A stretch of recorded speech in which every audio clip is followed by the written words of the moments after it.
ओम शांति। आज 25 फरवरी 2025 के महावाक्यों में मनन चिंतन में प्यारे मीठे बाप दादा ने कहा, मीठे बच्चे, हम सब बच्चों को खुशखबरी सुनानी है कि भारत फिर से स्वर्ग बन रहा है।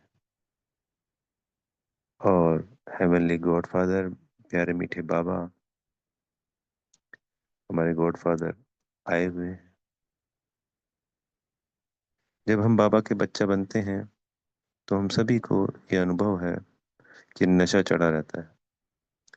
हम फट से हमें ज्ञान समझ में आता है, खुशी का पारावार नहीं रहता, और सभी सगे संबंधियों को, यार दोस्तों को, रिश्तेदारों को और कोई अनजान को भी बहुत खुशी से, उमंग उत्साह से सुनाते हैं, बताते हैं। और फिर धीरे धीरे धीरे धीरे ये शांत हो जाता है। इसको शांत नहीं होने देना है। जो बच्चे सर्विस करते रहते हैं वो तो उमंग उत्साह में रहते हैं, फिर वो हमेशा ही सुनाते रहते हैं सबको ये खुशखबरी। पर जब सर्विस नहीं करते हैं तो फिर ये उमंग उत्साह ठंडा हो जाता है।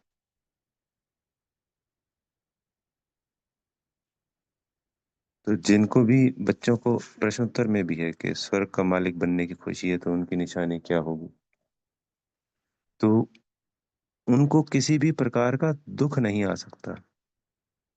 तो दुख बेसिकली कोई चीज है नहीं जो आ जाए। दुख को हम ले लेते हैं संकल्पों के आधार पर। ऐसे ही संसार में भी बहुत सारे लोग हैं जिनको अनेक समस्याएं हैं, पर वो हमेशा दिल से खुश रहते हैं, उमंग उत्साह में रहते हैं, क्योंकि वो एक परिस्थिति है, वो कोई लगने वाली चीज नहीं है। ऐसे भी लोग हैं जिनके पास सुख है, यानी धन है, शरीर से ठीक है, स्वस्थ है, परिवार के लोग अच्छे हैं, यही तो चाहिए होता है ना आत्मा को खुश रहने के लिए। सबसे सुख मिल रहा है और फिर भी अपने ही संकल्पों के कारण दुखी हैं। तो खेल किसका हुआ, परिस्थिति का कि संकल्पों का? संकल्पों का। एक विपरीत परिस्थिति में भी सदा खुश है, एक सारी परिस्थितियां अनुकूल है फिर भी दुखी है। तो सिर्फ और सिर्फ संकल्प ही इसके पीछे कार्य करते हैं। परिस्थितियां चाहे कैसी भी हो, बाबा सदा हमारे साथ है। पुरुषोत्तम संगम युग पर है। हमारा कन्फर्म है, हमें देवी देवता बनना ही है, 21 जन्मों की राजाई मिलनी ही है, भारत फिर से स्वर्ग बनना ही है। तो खुशी का हमेशा बाबा ने कहा पारावार चढ़ा रहना चाहिए। बेहद का बाबा हमें मिला है। जो बच्चे हमेशा खुशी में, उमंग उत्साह में रहेंगे कि हमें स्वर्ग का मालिक बन रहे हैं, लक्ष्मी नारायण बन रहे हैं, जिसका पूरा भारत पूजा करता है, चाहे वो कृष्ण के रूप में है, हनुमान, गणेश, राधा कृष्ण, हमारा ही तो यादगार है। और लक्ष्मी नारायण बनते हैं तो कन्फर्म है कि भाई लक्ष्मी नारायण की तो पूजा हो ही रही है, सभी जानते हैं।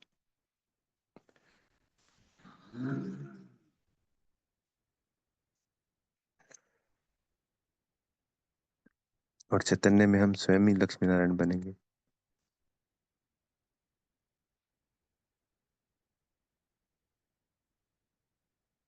तो ज्ञान, योग, धारणा, सेवा, इन चारों सब्जेक्ट में जो बच्चा तन मन धन से, मनसा वाचा कर्मणा लगा रहता है, मनसा सेवा भी कर रहे हैं, स्थूल सेवाएं भी कर रहे हैं, धन से सेवाएं भी कर रहे हैं, ज्ञान देने की सेवा भी कर रहे हैं, सेंटर पे भी स्थूल सेवाएं कर रहे हैं, मतलब जो मिलता है वो कर रहे हैं। रोज ज्ञान का मनन चिंतन कर रहे हैं, इन ज्ञान रत्नों से भरपूर हो रहे हैं, पढ़ रहे हैं, बाबा की याद में है, आत्मिक स्थिति का अभ्यास कर रहे हैं। फिर ऐसा हो सकता है कि कोई दुख दुख टच कर जाए, माया आ जाए, पहली बात तो आएगी नहीं, और आएगी तो उसका प्रभाव नहीं पड़ेगा किसी भी कीमत पर। इसी से रिलेटेड आज का वरदान भी है।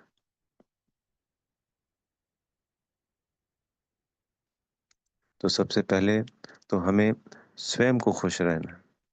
फिर सबको, जब संसार में भी होते हैं तो खुशी होती है, तो वो खुशी हम सबको सुनाते हैं। किसी की लॉटरी लग गई, गाड़ी आ गई, मोबाइल आ गया, दिखाते हैं खुश, खुशी तो है ना। वो तो है स्थूल चीजों की खुशी, बहुत ही टेम्परेरी। ये है परमानेंट खुशी।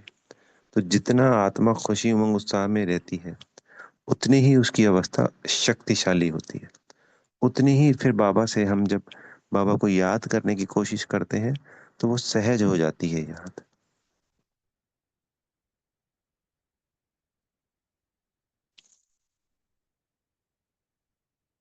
तो कोई भी मिले, बाबा ने कहा कि ये मैसेज सबको देना है। हमारा अपना धर्म, आदि सनातन देवी देवता धर्म आ रहा है, हमारा भारत स्वर्ग बन रहा है। बाबा ने आज अनेकों बार कहा कि एक तो ये संदेश सुनाना है, हमारा आदि सनातन देवी देवता धर्म आ रहा है। और वंडरफुल बात कि जब आदि सनातन देवी देवता धर्म होता है तो कोई दूसरा धर्म नहीं होता। आज कितने धर्मों को लेके लड़ाई झगड़े हैं, सभी जानते हैं। पूरे विश्व में, ऐसा नहीं कि सिर्फ भारत में। ठीक है, भारत में मुख्य हो सकता है, पर संसार में भी होता है। जहाँ पे एक धर्म है वहां पे भी लड़ाई झगड़े हैं, ऐसा भी हम सब जानते ही हैं। और जब ये दूसरे धर्म हैं इस वक्त सारे धर्म, तो हमारा आदि सनातन देवी देवता धर्म नहीं है। तो अपने धर्म के ऊपर तो पिछले 1000 साल में अनेकों अनेक बलिदानियां हुई हैं। क्योंकि जो धर्म होता है, स्वधर्म, वो सर्वोच्च होता है।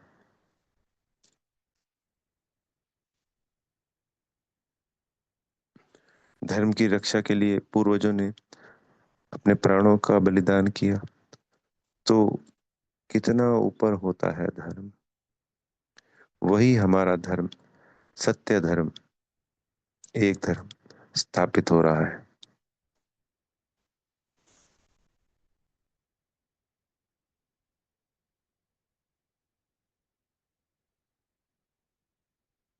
तो ये सब चीजें जब हम मनन चिंतन करते हैं,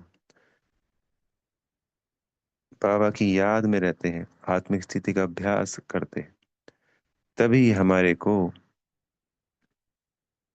खुशी रह सकती है, उमंग उत्साह हमेशा बना रह सकता है। जब हम दूसरी आत्माओं को यह ज्ञान सुनाते हैं, तो उसका जो प्रत्यक्ष फल मिलता है वो खुशी मिलती है, वो सदा बनी रहती है।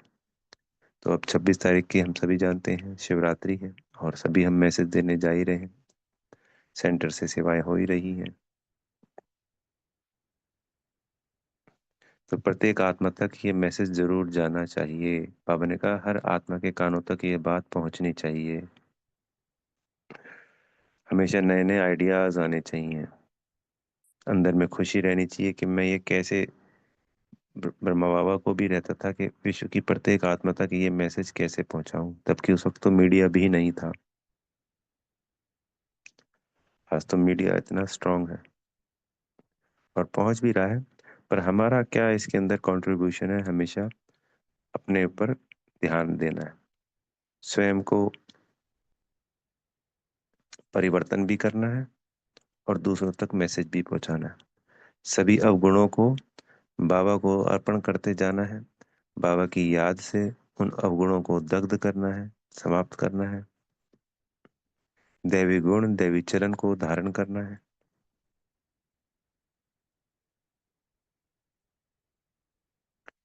स- अ, बाबा ने आज अबलाओं पे अत्याचार की भी बात कही। जित संस्थाओं, मतलब बहुत सारी संस्थाएं हैं। एक निर्गुण संस्था का भी नाम लिया बाबा ने, कि निर्गुण का मतलब होता है कि गुण गुण नहीं। तो कोई अर्थ नहीं समझते हैं और बिना अर्थ ही नाम रख देते हैं। तो भारत में अनेकों अनेक हजारों अनगिनत संस्थाएं हैं, पर कोई भी ऐसी संस्था नहीं होगी जहाँ पे किसी उस संस्था में जाने के लिए या उस संस्था का से जुड़ने के लिए कहीं अबलाओं पे अत्याचार होते हैं, सिर्फ और सिर्फ ये हमारे यहाँ ही होता है। जब कोई नदी का प्रवाह बह रहा है तो उसकी विपरीत दिशा में बहेंगे ना, तो सहना सबसे ज्यादा पड़ता है। तो इस संसार में सब कुछ झूठ ही झूठ चल रहा है, तो वो सब उसी झूठ में बहे जा रहे हैं, तो सबको सहज लगता है। हम एक सत्य हैं, संसार में एक ही सत्य है, क्योंकि बाबा सत्य है, बाबा सत्य आया हुआ है, और हम सत्य के साथ जुड़े हुए हैं। तो जब सत्य के साथ जुड़कर उस झूठ के विपरीत में जाया जाता है, तो समस्याएं, परिस्थिति आना स्वाभाविक है। सब कुछ सहज हो रहा है तो इसका मतलब कुछ ठीक नहीं है, इसका मतलब भेड़ चाल है। संसार में भी जिन भी आत्माओं ने कोई महान कार्य किए हैं, बदलाव किए हैं समाज में, देश में, कहीं पे भी पूरा इतिहास हम उठाएंगे तो उनको विपरीत परिस्थितियों का सामना करना ही पड़ा। ऐसा एक भी कोई मनुष्य नहीं होगा या ऐसी संस्था अगर हुई है जिसने कुछ बड़ा बदलाव किया है देश और समाज में, तो उसको विपरीत परिस्थितियों का या विपरीत बातों का या परेशानियों का सामना ना करना पड़ा है। अगर हम विपरीत बातों का, परेशानियों का, परिस्थितियों का सामना कर रहे हैं, इसका मतलब हम सही रास्ते पर हैं।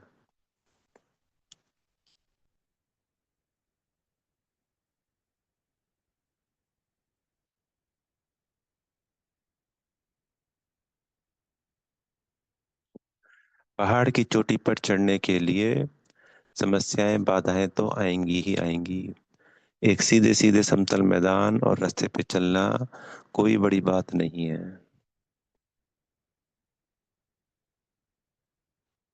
हमें तो सौभाग्यशाली आत्माएं हैं।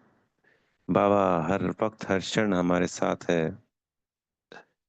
बाबा का यह ज्ञान, बाबा के याद की हमारी शक्ति सदा हमारे साथ है। बस इतना ही है कि कौन कितना करता है ये पुरुषार्थ। आज की मुरली में बाबा ने कहा, ये वर्षंस लाखों का है, एक एक वर्षंस जो शास्त्रों में गायन है। उन शास्त्रों के वर्षंस से तो हम नीचे गिरते आए, यानी शब्दों से, उन शास्त्रों से। जैसे स्थूल धन देता है पिता, तो उसको कमाई करके बढ़ाया जाता है, पर वो स्थूल धन हम सभी के लिए कमाते हैं, पूरे परिवार के लिए, और हम मर जाते हैं तो वो वहीं रह जाता है। ये कितनी स्पेशल रतन है, ज्ञान रतन। बाबा हमको देते हैं, हमको इनको बढ़ाना है, ज्ञान, योग, धारणा, सेवा से। तो ये सिर्फ और सिर्फ हमारे ही काम आएंगे, ऐसा नहीं कि हम किसी को दूसरे को दे दें। कितनी वंडरफुल बात। और हम मर जाएंगे तो हमारे साथ जाएंगे ये। स्थूल धन भी है, कितना गुप्त धन है कि इस ज्ञान धन को प्राप्त किया हमने और इसको बांटेंगे, तो वो स्थूल धन भी जब हम धन व्यापार में लगाते हैं तभी तो बढ़ता है ना। अगर उसको हम तिजोरी में रख दें तो वो बढ़ेगा? नहीं बढ़ेगा। पर हम उसको व्यापार में लगाते हैं, कैसी भी कोई भी सेवा में लगाते हैं, व्यापार के धंधे की, तो उसमें वो बढ़ता जाता है। और उसमें तो घाटे की भी चांस है, यहाँ तो घाटे का कोई चांस ही नहीं है। यहाँ तो सिर्फ बढ़ना ही बढ़ना है। तो इन ज्ञान रत्नों को, एक एक रत्न, बाबा तो लाखों का कहते हैं, हम बच्चों का मानना है ये अनमोल है, इसका कोई मोल नहीं लगा सकता। उससे तो वो कमाई एक जन्म की होती है, वो भी थोड़ी बहुत होती है। सभी बहुत कमाई थोड़ी कर पाते हैं पूरी जिंदगी। दो अलग अलग आत्माएं कमाती हैं, एक अरबपति, करोड़पति बनती है, और एक अपना घर का खर्चा, गुजारा चलाती है। मेहनत दोनों ही कर रहे हैं। यहाँ तो कोई भी मेहनत करेगा तो सर प्राप्तियां है ही है, 21 जन्मों की है ही है।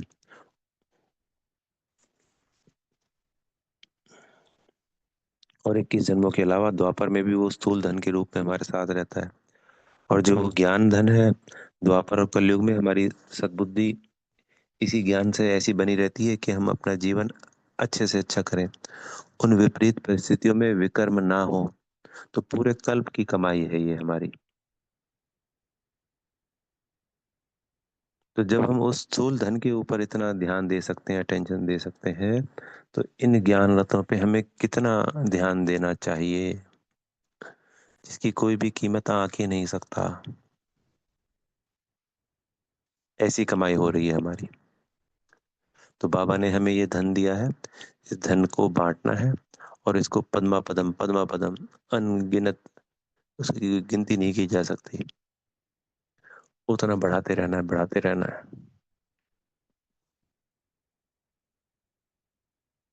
खुश होना चाहिए, हम इस ब्राह्मण परिवार का हिस्सा है, ब्रह्मा कुमार ब्रह्मा कुमारी हैं। गर्व होना चाहिए हमें स्वयं पर। परमात्मा की संतान है, बाबा हमारी पालना कर रहे हैं। तो जितना हो सके उतना इस खुशखबरी को औरों को सुनाना है, स्वयं का भी परिवर्तन करना है, पवित्रता धारण करके, संपूर्ण पवित्रता धारण करके दूसरों को भी कराना है।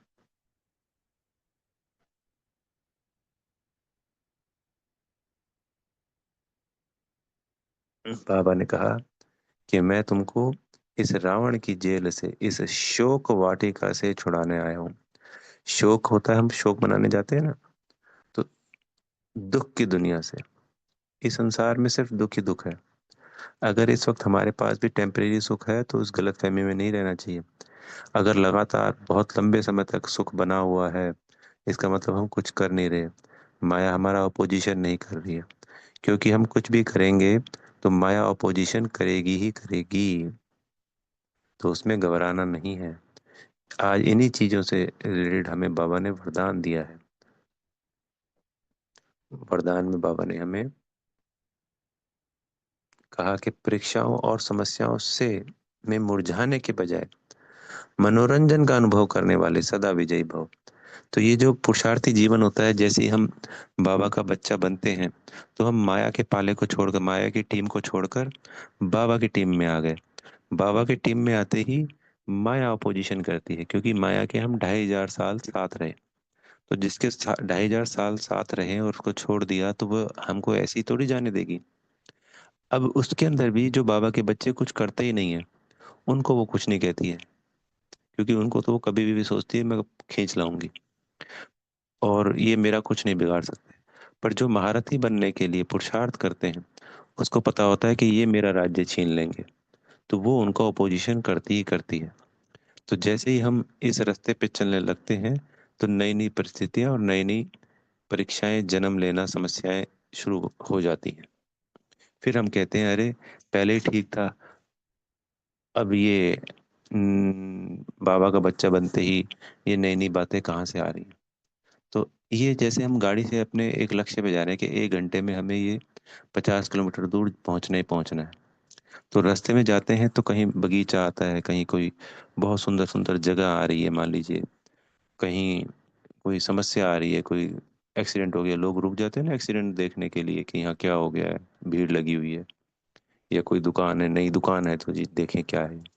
तो उन आकर्षण है वो, हमें तो 1 घंटे में वो 50 किलोमीटर पूरे करने ही करने हैं। तो वो साइड सीन को हमें छोड़ते जाना है और अपने लक्ष्य की तरफ आगे बढ़ते जाना है। तो हमारे जीवन में जो भी समस्याएं बाधाएं आ रही है, बाबा कह रहे हैं, जो हमें वरदान दिया है कि हम अगर उसको मनोरंजन समझेंगे, हम मुरझाएंगे नहीं, हम उसके प्रभाव में नहीं आएंगे, उनका मनन चिंतन, समस्याओं का मनन चिंतन नहीं करना है, बाबा के ज्ञान का मनन चिंतन करना है, बाबा की याद में रहना है, जो हो रहा है उसको होने देना है। तो वो साइड सीन को निकल जाने देना है, थोड़े समय बाद आप ही सब निकल जाएंगे। उसके बारे में सोचना, उसके बारे में डिस्कस करना, बातें करते रहना, लंबी लंबी कई दिनों तक उसके बारे में सोचना, वो हो गया वहाँ। उस गाड़ी से उतरकर उन समस्याओं को, उन प्रदर्शनी को, उस आकर्षण में फंसे रहना। फिर हम वो यात्रा जो हमें 1 घंटे में 50 किलोमीटर की पूरी करनी है, वो नहीं हो पाती है। तो संगम युग ऐसे ही वेस्ट हो जाता है। इस संगम युग पे बाबा ने अनेकों बार कहा कि हर एक दृश्य, हर एक बात, हर ब्राह्मण के लिए कल्याणकारी ही है। किसी भी बात में ब्राह्मणों का अकल्याण हो ही नहीं सकता। हमें वो अकल्याणकारी लग रही है, पर हमें उसको भूल जाना है, छोड़ देना है, और आगे बढ़ते जाना है। तो अगर हम उन नज़ारों को पार करने के बजाय अगर करेक्शन करने लग जाते हैं, तो बाप की याद का कनेक्शन लूज हो जाता है। इसलिए आगे बढ़ते जाना है। तो वाह वाह के गीत गाना है, और बाबा ने हमें विजयी भव का वरदान दिया हुआ है। आज विजय नहीं है, पर कल विजय हमारी निश्चित ही है। इसमें कोई डाउट ही नहीं है। हम सभी विजयी बनते हैं। हम सभी इस स्वयं का परिवर्तन करके विश्व का परिवर्तन करते ही करते हैं। हम निमित्त आत्माएं हैं। हमारे द्वारा ये सब होना ही होना है, फिक्स है। इसी ड्रामा को मम्मा और बाबा ने समझा, और जो हुआ उसको होने दिया। बाबा बैठा है।